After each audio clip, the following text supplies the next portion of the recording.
Hello दोस्तों, welcome to arts वल्ला। स्वागत है आप सभी का आज के इस नए वीडियो में। आज हम लोग देखने वाले हैं कारक के बारे में, जो कि हिंदी ग्रामर का काफ़ी इम्पोर्टेंट टॉपिक है।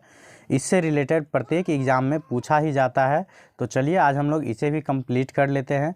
तो आज हम लोग इस वीडियो में देखने वाले हैं कारक के परिभाषा, उनके भेद के भी परिभाषा, और साथ ही साथ इससे रिलेटेड लास्ट में इसका ऑब्जेक्टिव भी प्रैक्टिस करने वाले हैं। तो आप लोग वीडियो के अंत तक ज़रूर देखिएगा। तो चलिए शुरू करते हैं। तो देखिए, पहला बात है जो कारक है क्या, या कारक हम बोलते किसे हैं। तो याद रखिएगा, जो संज्ञा या सर्वनाम के जिस रूप से वाक्य के अन्य शब्दों के साथ क्या होता है, उसका संबंध सूचित होता है, उसे ही हम लोग क्या बोलते हैं, कारक बोलते हैं। मतलब संज्ञा सर्वनाम के जिस रूप से सेंटेंस के जो अन्य शब्द होते हैं उनके साथ जो उसका संबंध सूचित होता है, उसे ही हम लोग क्या बोलते हैं, कारक बोलते हैं। जैसे देखिए, बोल रहा है रामचंद्र ने खारे जल के समुद्र पर बंदरों से पुल बंधवा दिया। तो यहाँ रामचंद्र ने, उसके बाद है खारे जल के, उसके बाद है समुद्र पर, फिर है बंदरों से। तो ये सभी जो है ने हो गया, उसके बाद के हो गया, फिर पर हो गया, उसके बाद से हो गया। तो ये सब क्या है, सभी शब्द का आपस में क्या है, संबंध बताते हैं। तो इसीलिए यही सब को हम लोग बोलते हैं कारक। तो उम्मीद है समझ गए होंगे जो कारक किसे कहते हैं। तो संज्ञा या सर्वनाम के जिस रूप से सेंटेंस के जो अन्य शब्द होता है उसके साथ जो संबंध सूचित होता है, उसी को हम लोग बोलते हैं कारक। याद रखिएगा, कारक का अर्थ व्याकरण में केवल करने वाला ही नहीं होता है। वाक्य में संज्ञा या सर्वनाम में प्रसर्गों के सहारे अनेक अर्थ प्रकट होता है। सिर्फ करने वाला ही नहीं होता है, अन्य अर्थ भी उसका प्रकट होता है। तो याद रखिएगा, कारक के जो है अर्थ के आधार पर उनके 8 भेद होते हैं। मतलब अगर पूछा जाए डायरेक्ट जो कारक के कितने भेद होते हैं, तो याद रखिएगा कारक के जो है 8 भेद होते हैं। अगर सबसे सिंपल क्वेश्चन पूछा जाए तो यही पूछ लेता है आप लोगों से, जो कारक के कितने भेद होता है। तो याद रखिएगा, कारक के 8 भेद होते हैं। प्रसर्ग को विभक्ति चिन्ह भी कहा जाता है, और इनका जो पहचान होता है जिसे बोलते हैं विभक्ति चिन्ह या प्रसर्ग भी बोल सकते हैं। तो याद रखिएगा। तो चलिए उसके बाद मैं 8 कारक जो होता है, कारक के 8 भेद, उनके हम प्रसर्ग या विभक्ति चिन्ह के बारे में बात करेंगे। तो आप लोग पहचानिएगा कैसे जो कौन सा कारक है। तो पहले तो ये याद रख लीजिएगा, जो कारक के 8 भेद होते हैं तो कौन कौन होते हैं। तो पहला हो गया कर्ता कारक, दूसरा हो गया कर्म कारक, तीसरा हो गया करण कारक, चौथा हो गया संप्रदान कारक, पांचवा हो गया आपादान कारक, उसके बाद 6 में हो गया संबंध कारक, उसके बाद है अधिकरण में हो गया, उसके बाद 7 में हो गया अधिकरण कारक, और लास्ट में 8 नंबर में हो गया संबोधन कारक। तो ये हो गया कारक के 8 भेद। अगर इसके बाद इनकी विभक्ति चिन्ह की बात करें, जैसे कर्ता का विभक्ति चिन्ह क्या होता है, तो कर्ता कारक का विभक्ति चिन्ह होता है ने या को। तो याद रखिएगा, कर्ता ने। उसके बाद कर्म का क्या होता है, को या शून्य। तो को मेनली याद रखिएगा, ये जनरली यूज होता है।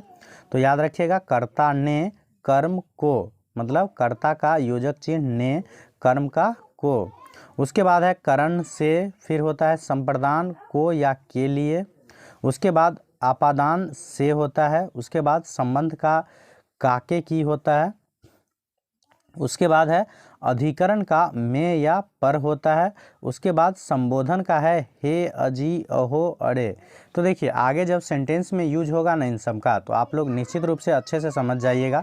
अभी अगर नहीं भी समझ में आया होगा तो कोई बात नहीं, वीडियो स्किप नहीं कीजिएगा, पहले लास्ट तक ज़रूर देख लीजिए। उसके बाद अगर कोई मन में आप लोगों का कन्फ्यूजन रहे तो कमेंट बॉक्स खुला है, मैं 100% रिप्लाई भी देता हूँ।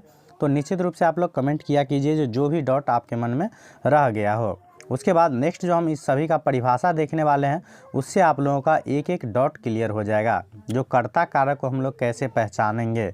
तो देखिए, उसके बाद हमारा है पहला है कर्ता कारक। तो कर्ता कारक का मैंने क्या बताया है, योजक चिन्ह ने या को। तो देखिए, कर्ता किसे बोलते हैं, तो कोई भी काम जो करने वाला रहता है उसी को हम लोग बोलते हैं कर्ता। जैसे बोलेंगे राम किताब पढ़ता है, राम किताब पढ़ता है। तो देखिए, पढ़ने का काम कौन करता है, राम करता है। तो यहाँ राम क्या हो गया, कर्ता हो गया। तो कर्ता कारक किसे कहेंगे, तो वाक्य में जो पद काम करने वाले के अर्थ में होता है उसे हम लोग बोलते हैं कर्ता कारक। तो कर्ता उसे ही बोलबे करते हैं जो मतलब किसी काम को करते हैं। तो कर्ता कारक में क्या होगा, तो जो पद काम करने वाले के अर्थ में आता है उसे हम लोग बोलते हैं कर्ता कारक। जैसे मोहन पढ़ता है, तो पढ़ने वाला, पढ़ने का काम कौन करता है, मोहन, तो ये हो जाएंगे कर्ता कारक का उदाहरण। इसमें क्या है, तो ने लुप्त हो गया है, ने क्या है, लुप्त हो गया है।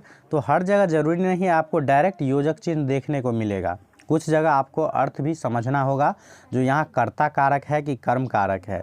तो याद रखिएगा, जो शब्द वाक्य में जो है काम करने के अर्थ में प्रयोग होगा वहाँ हमेशा क्या होगा, कर्ता कारक। तो उम्मीद है समझ गए होंगे।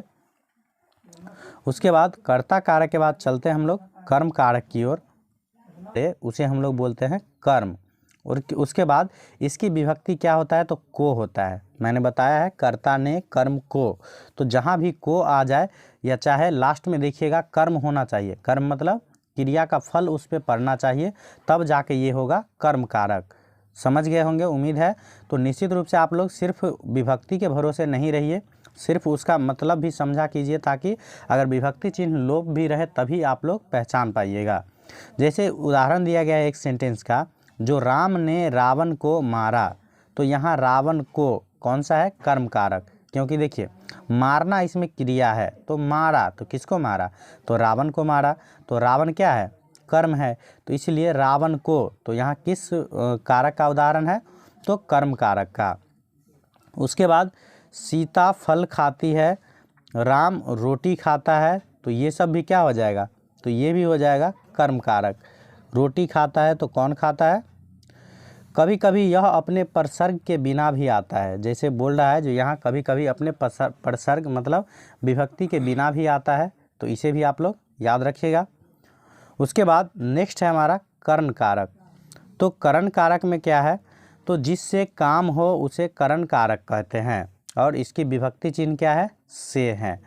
तो जैसे वह कलम से लिखता है, तो याद रखिएगा करण कारक का जो है योजक चिन्ह क्या है, तो से है। करण कारक का क्या है, विभक्ति से है, लेकिन याद रखिएगा इस से का प्रयोग जो है हमेशा साथ साथ होने के अर्थ में होगा। जैसे देखिए वह कलम से लिखता है, तो कलम से क्या करता है, फेंक के तो कोई नहीं लिखता है, हाथ के साथ चलता है, तो ये साथ साथ का बोध होता है, इसलिए यहाँ क्या हो जाएगा, करण कारक। क्योंकि करण और आपादान दोनों का विभक्ति चिन्ह क्या है, से है, तो दोनों में अंतर क्या है, तो करण में जो है से का प्रयोग होगा हमेशा साथ साथ होने वाले काम के अर्थ में, और आपादान कारक में क्या होता है, तो हमेशा अलग होने के अर्थ में। उसके बाद जब आपादान कारक आएगा तो वो भी आप लोगों को समझ में आ जाएगा, तो याद रखिएगा। जैसे क्या होता है, वह कलम से लिखता है, तो याद रखिएगा जिसमें साथ साथ होने का बोध हो। उसके बाद नेक्स्ट कारक हमारा है संप्रदान। बोल रहा है जिसके लिए काम किया जाए उसे संप्रदान कारक कहते हैं। संप्रदान का मतलब ही होता है, मतलब इसका विभक्ति चिन्ह क्या होता है, को या के लिए, मतलब जिसके लिए काम करते हैं उसे हम लोग बोलते हैं संप्रदान कारक। जैसे देखिए इसकी विभक्ति चिन्ह क्या है, तो को और के लिए, तो इस दोनों में से किसी का यूज हो सकता है। अगर नहीं भी रहे तो समझिएगा अगर काम उसके लिए हो रहा है तो वहाँ क्या हो जाएगा, संप्रदान कारक। जैसे देखिए शिष्य ने अपने गुरु के लिए सब कुछ किया, तो देखिए सब कुछ किया किसके लिए, तो गुरु के लिए, तो यहाँ के लिए क्या हो जाएगा इसमें, तो के लिए हो जाएगा संप्रदान कारक। जैसे गरीबों को धन दीजिए, तो यहाँ कर्म कारक नहीं समझ लीजिए, गरीबों को धन दीजिए मतलब उसके लिए धन दिया गया, तो इसका मतलब यहाँ क्या हो जाएगा, तो ये भी हो जाएगा संप्रदान कारक। ऐसा नहीं जो कर्ता ने कर्म को तो डायरेक्ट कर्म कारक मार दीजिएगा। तो याद रखिएगा जिसके लिए काम किया जाता है उसे हम लोग बोलते हैं संप्रदान कारक। उसके बाद नेक्स्ट हमारा है आपादान कारक।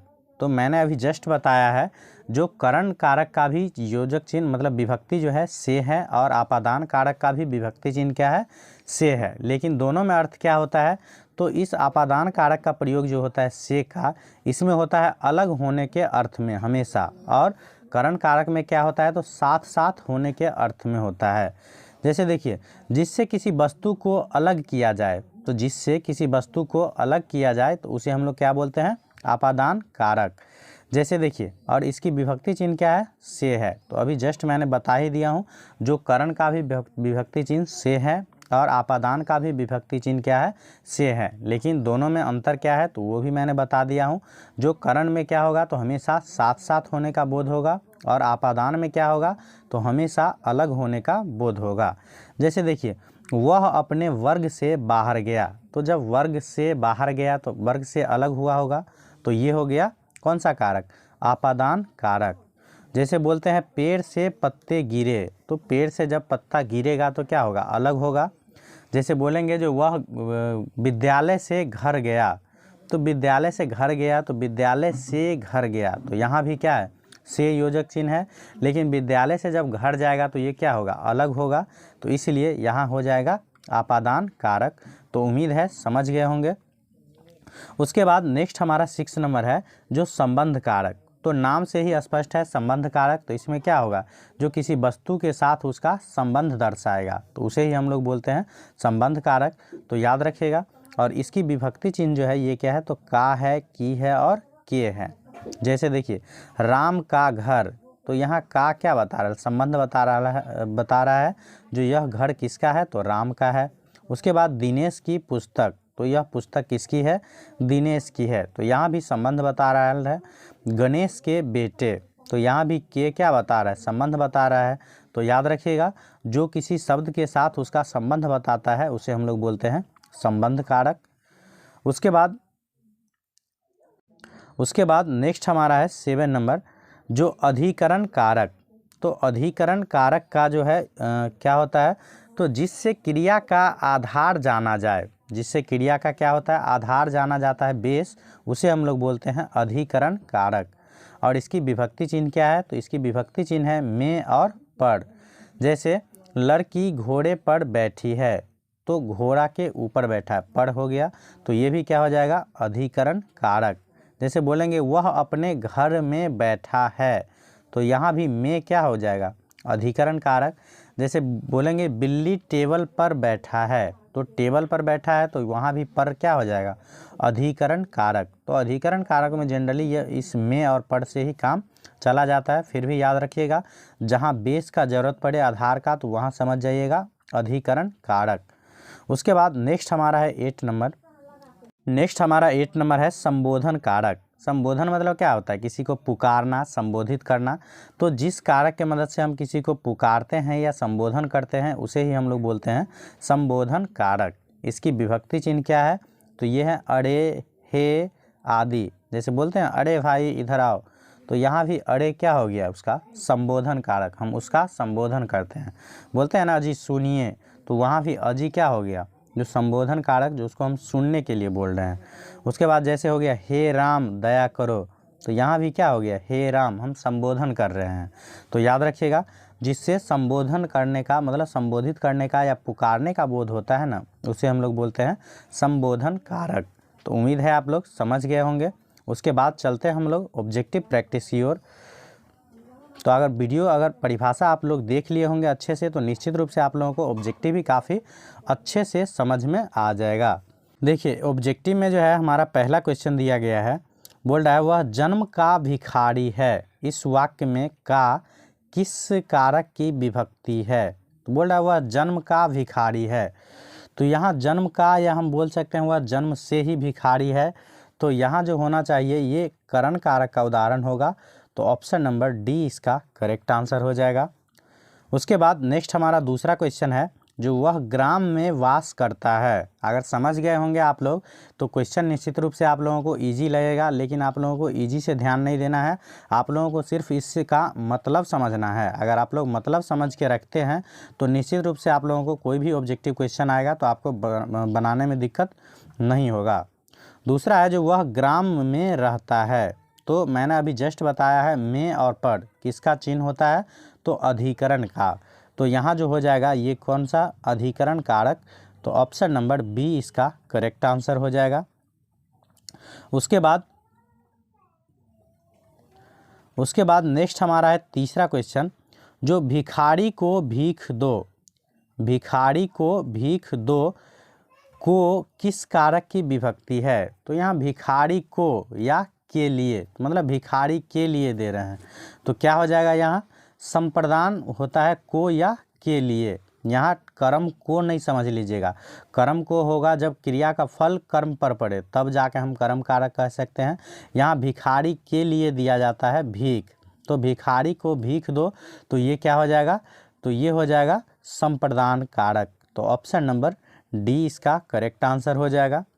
उसके बाद नेक्स्ट हमारा 4 नंबर क्वेश्चन है, जो पेड़ से पत्ता गिरा इस वाक्य में से किस कारक की विभक्ति है। तो मैंने बताया है जो से जो है 2 कारक का विभक्ति है, एक करण का भी और एक आपादान का भी।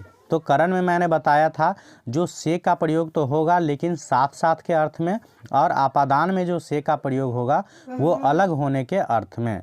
तो पेड़ से जब पत्ता गिरेगा तो अलग होगा, तो इसलिए यह हो जाएगा आपादान कारक। तो ऑप्शन नंबर बी इसका करेक्ट आंसर हो जाएगा। इसके जस्ट देखिए 5 में जो क्वेश्चन दिया गया है, बोल रहा है रेखा छुरी से तरकारी काटती है। तो देखिए छुरी से जब तरकारी काटेंगे तो क्या होगा, वह हमेशा साथ साथ रहेगा सब्जी के, मतलब तरकारी के। तो यहाँ क्या हो जाएगा, से का प्रयोग जो हुआ है वह साथ साथ के अर्थ में हुआ है, तो इसलिए यह जो कारक हो जाएगा ये करण कारक हो जाएगा। तो ऑप्शन नंबर सी इसका करेक्ट आंसर हो जाएगा। तो उम्मीद है आप लोग करण और आपादान दोनों के बारे में अंतर समझ गए होंगे। अगर फिर भी कोई डाउट रहता है आप लोगों के मन में तो निश्चित रूप से कमेंट जरूर कीजिए। उसके बाद नेक्स्ट हमारा 6 नंबर क्वेश्चन, जो मोहन अलमारी से किताब निकालता है। तो यहाँ भी देखिए से का प्रयोग किया गया है, लेकिन अलमारी से जब हम किताब निकालेंगे तो किताब क्या होगा, अलमारी से अलग होगा। तो यहाँ से का प्रयोग अलग होने के अर्थ में किया गया है, इसीलिए यह भी हो जाएगा आपादान कारक। तो ऑप्शन नंबर सी इसका करेक्ट आंसर हो जाएगा। उसके बाद नेक्स्ट हमारा है 7 नंबर क्वेश्चन, जो पिताजी ने मोहन के लिए 4 किताबें खरीदी। तो पिताजी ने मोहन के लिए 4 किताबें खरीदी, इस वाक्य में के लिए किस कारक की विभक्ति है। तो भी मैंने बताया है जो को या के लिए, मतलब जिसके लिए कोई काम किया जाता है उसे बोलते हैं संप्रदान कारक। तो 4 गो किताब जो खरीदा गया मोहन के लिए, तो यहाँ भी क्या हो जाएगा संप्रदान कारक। तो ऑप्शन नंबर बी इसका करेक्ट आंसर हो जाएगा। उसके बाद नेक्स्ट क्वेश्चन हमारा है 8 नंबर, जो राम ने सारी पुस्तकें पढ़ ली। तो राम ने क्या की, सारी पुस्तकें पढ़ ली। तो यहाँ ने किस कारक विभक्ति का चिन्ह है। तो मैंने बताया था जिसमें कर्ता मतलब करने का बोध होता है, करने वाले का बोध होता है, उसे हम लोग बोलते हैं कर्ता कारक। तो राम ने सारी पुस्तकें पढ़ ली, तो ये हो जाएगा कर्ता कारक। तो ऑप्शन नंबर ए इसका करेक्ट आंसर हो जाएगा। उसके बाद नेक्स्ट हमारा है 9 नंबर क्वेश्चन, जो टेबल पर पुस्तकें पड़ी हुई है, इस वाक्य में पढ़ किस कारक की विभक्ति है। तो पढ़ मैंने क्या बताया था, अधिकरण में और पढ़, अधिकरण में क्या होता है चिन्ह 2 है, में या पढ़।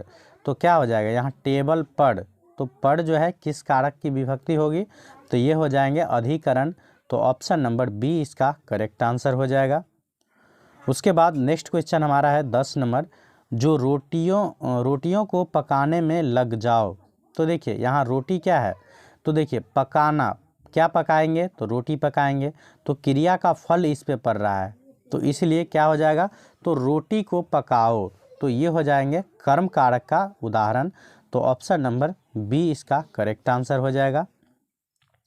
उसके बाद नेक्स्ट क्वेश्चन हमारा है 11 नंबर, जो हिंदी में कारक के मूलतः कितने भेद होते हैं। तो हिंदी में जो है कारक के मूलतः अभी जस्ट मैंने बताया है जो 8 भेद होते हैं। तो ऑप्शन नंबर डी इसका करेक्ट आंसर हो जाएगा। उसके बाद नेक्स्ट क्वेश्चन हमारा है, जो जिस पर क्रिया का फल पड़े उसे कौन सा कारक कहते हैं। तो बताया था मैंने जो जिस पर क्रिया का फल पड़े उसे हम लोग बोलते हैं कर्म कारक। तो इसका जो आंसर हो जाएगा ऑप्शन नंबर बी करेक्ट होगा। उसके बाद नेक्स्ट क्वेश्चन हमारा है 13 का, जो जिससे किसी वस्तु की जुदाई का बोध हो वह कौन कारक होगा। तो जुदाई मतलब क्या होता है, अलग। तो मैंने बताया है जो अलग होने के अर्थ में जो प्रयोग किया जाता है वह होता है आपादान कारक। तो ऑप्शन नंबर सी इसका करेक्ट आंसर हो जाएगा। उसके बाद नेक्स्ट क्वेश्चन हमारा है 14 का, बोला जा रहा है मोहन ने रोटी खाई है, इसमें कौन सी विभक्ति है। तो ने पूछ रहा है, हालांकि यहाँ ऑप्शन के हिसाब से अलग है, ऑप्शन जो है वो ये काल का दे दिया है।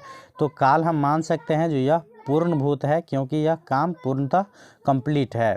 तो ऑप्शन नंबर सी इसका करेक्ट आंसर हो जाएगा। वैसे कारक रहता तो कर्ता कारक हो जाता, क्योंकि मोहन ने रोटी खाई है तो कर्ता ने होता है, तो कर्ता कारक। उसके बाद नेक्स्ट हमारा 15 का है आज का लास्ट क्वेश्चन, जो हे ईश्वर उन्हें माफ़ करना। तो यहाँ हे ईश्वर क्या बोलते हैं, संबोधन कर रहे हैं, संबोधित कर रहे हैं, तो यह जो हो जाएगा ये संबोधन कारक का उदाहरण हो जाएगा। तो ऑप्शन नंबर डी इसका करेक्ट आंसर हो जाएगा। तो इस प्रकार से मैंने आज आप लोगों को कारक के बारे में कंप्लीट जानकारी देने का प्रयास किया हूँ, साथ ही साथ ऑब्जेक्टिव भी प्रैक्टिस करवाने का प्रयास किया हूँ। तो आप लोग ज़रूर बताइएगा जो वीडियो आप लोगों को कैसा लगा। अगर अच्छा लगे तो लाइक ज़रूर कर दीजिएगा और अपने दोस्तों के साथ शेयर ज़रूर कीजिएगा। Thank you for watching.